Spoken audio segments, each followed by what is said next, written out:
तरीके से प्रयास किया जा रहा है? पार्टी के मैं शीर्ष नेतृत्व को धन्यवाद भी करती हूँ, साधुवाद भी करती हूँ। उन्होंने मुझे हमेशा अवसर दिया, संगठन में मुझे लगातार काम करने का अवसर दिया और एक नई जिम्मेदारी दी है। मैं इसलिए बहुत धन्यवाद करती हूँ। मैं ईमानदारी से काम करने का प्रयास भी करूँगी, उनकी अपेक्षाओं पर खरा उतरने का भी प्रयास करूँगी।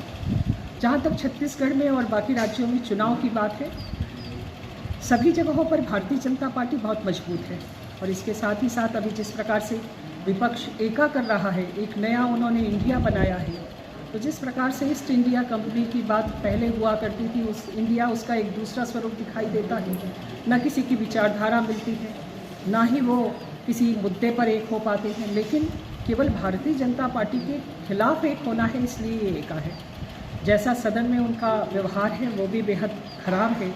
विषयों पे चर्चा नहीं करते हैं, किसी एक विषय को लेकर केवल, और उसमें जब चर्चा के लिए आमंत्रित करिए तो वो उस पर दूसरी तरफ भागते हैं। इसलिए जैसी परिस्थितियां पूरे देश में हैं, मुझे लगता है कि इन परिस्थितियों पर विपक्ष को एक बार विचार करना चाहिए, देश के हित में निर्णय करना चाहिए और चर्चा करना चाहिए। विषयों पर अपनी बात रखनी चाहिए। देश की जनता को ये जानने का अधिकार है कि विपक्ष क्या सोचता है और पक्ष, सत्ता पक्ष अपना पक्ष कैसे रखता है।